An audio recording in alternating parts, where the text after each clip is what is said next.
दुआ बहुत सारी जगहों पर मुस्तजाब है। बारिश हो रही हो, आप दुआ करें, दुआ आपकी मुस्तजाब हो जाएगी। अजान जब हो रही हो, आप दुआ करें, मुस्तजाब है। हर वाजिब नमाज के बाद एक दुआ मुस्तजाब है। लेकिन हमें तो टाइम ही नहीं मिलता, बड़ा और गौन दुआ ही नहीं है।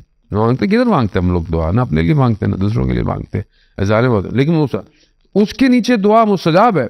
खुद छठे इमाम से रिवायत है, थोड़ा उनको वो कहते हैं बदन में जो है वो दर्जा हरारत ज़्यादा था, तबीयत थोड़ी सी नासाज थी, तो उन्होंने जो है वो बाकायदा शख्स को भेजा कि करबला ज़ियारत में जा। खुद मासूम है, इंसान कामिल है, कहा कि नहीं जाओ, हमारे जद की कब्र के पास जाकर हमारे लिए दुआ करना। दुआ मुस्तजाब है। अब यहाँ बात से लोग सवाल करते हैं, मौलाना साहब मैं तो वहाँ गया था, मैंने दुआ मांगी तो दुआ कबूल नहीं हुई। बहरहाल बहुत सारी ज़िंदगी में लोगों की रुकावटें अपनी होती हैं, उनकी तरफ से रुकावटें नहीं है जाने मोहतरम। बहरहाल खुदा करे कि, और ख़ासतौर पर जिस मरीज़ का जिक्र किया है, इमाम हुसैन के सदक़े में शफ़ा कामिल और आजला अता हो। एक खुदा ने मुस्तजाब रखा जाने मोहतरम। इमाम हुसैन के लिए खुद वो मशहूर वाक़या और आप लोगों ने सुना हुआ, जिसे क्योंकि इमाम का जो एक और खुसूसियत अल्लाह ने इमाम हुसैन को ख़ास दी है, वो ये दी है कि बाकी तमाम आइम्मा को और ख़ास तौर पे आखिरी हुज्जत को इमाम हुसैन की औलाद में करार दिया। ये खुसूसियत है, ये बहुत बड़ी खुसूसियत है। यानी यहीं पर इसी सिलसिले को इस काबिल रखा कि इसमें से आखिरी हुज्जत जो है वो दुनिया में आएगी। अब ये कि बहरहाल इमाम हुसैन ने भी इसी के लिए कुर्बानियाँ दी और हक़ के लिए खड़े, और आखिरी इमाम आएंगे। इसलिए इमाम हुसैन और इमाम ज़माना के साथ राबता बहुत इम्पोर्टेंट है, बहुत मुहिम है। इसीलिए हम कहते हैं कि हम इमाम हुसैन के लिए जमा होते हैं, गिरिया करते हैं, अज़ादारी करते हैं, जश्न करते हैं। ये सब कुछ अगर हमें इमाम ज़माना तक लेके नहीं जा रहा तो इसमें जश्न अज़ादारी का कसूर नहीं है, हमारा कसूर है। हमारा कंटेंट और टेक्स्ट ऐसा नहीं है जो हमें लेके नहीं जा रहा, वरना इसके अंदर नहीं है। ये तो ऐसी जगह है जाने मोहतरम, मैं अफ्रीका में गया, हमारे दोस्त उलमा हैं, मुझे तो स्वाहिली नहीं आती जो उनकी लैंग्वेज है, लेकिन मैंने उनको खुद देखा, उनकी वीडियो तस्वीरें जंगलों में जाकर अफ्रीका के, और वहीं के जो स्याह फाम है उनको इमाम हुसैन का जिक्र कराना आसान नहीं है।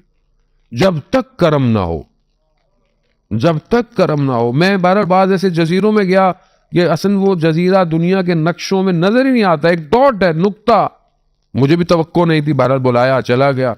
जब मैं वहां गया तो वहां पर जब मैंने जाकर देखा लोगों को उर्दू भी सही नहीं आती, वो दूसरी फ्रेंच बोल रहे हैं या कोई और जबान में, लेकिन टूटी फूटी उर्दू बहरहाल थी। और इश्क में अहले बैत की, बहरहाल ये भी इश्क में ही फटा होगा, सलावत भेजते मोहम्मद भाई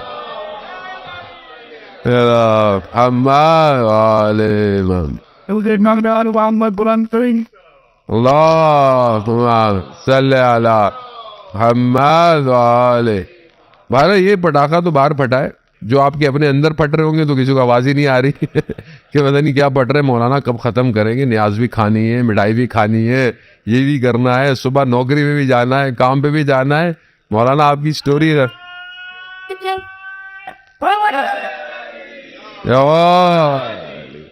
मैं वहां गया, आप यकीन करें जो लोगों का खुलूस था, लोग जिस तरह कह रहे थे कि इस जगह पर हम ये जिक्र है वो जगह, मेरे आंखों में आंसू आ गए कि कहां कहां परवरदिगार अहले बैत का जिक्र हो रहा है, खुद करवा रहा है। ये हमारे बस का मामला नहीं है। सबसे बड़ा मौजज़ा आपके सामने अरबईन का है। जानो आप अरबईन पे जाते हैं, इंशाअल्लाह हम सबको अरबईन में करबला की ज़ियारत नसीब हो। किस तरह लोग जाते हैं, कैसे लोग जाते हैं, बगैर अपनी किसी टेंशन के माल होगा ये होगा, पैसे खर्च करके जाते हैं। क्यों जाते हैं? इमाम हुसैन की ज़ियारत हो जाए। और यहां पर करोड़ों लोगों के दिल खिंचे हुए हैं, और दुनिया आज परेशान है। बेशक दुनिया का media, high media, stream media इसको दिखाता नहीं, वरना सारे हुसैन के हो जाए, और हो जाएंगे सारे। ये अरबईन है ही ज़हूर के लिए। इसीलिए तो आप देखेंगे जो आखिरी आने वाला है वो अपना तारुफ कैसे करवाएगा। जब वो काबा के साथ आएंगे, ज़हूर फरमाएंगे, तो क्या कहेंगे कि मैं हुसैन की, या अहल आलम, मैं कहां से हूं, मैं हुसैन की उसमें से मेरे जद। क्यों? क्योंकि दुनिया इमाम हुसैन को पहचान चुकी होगी।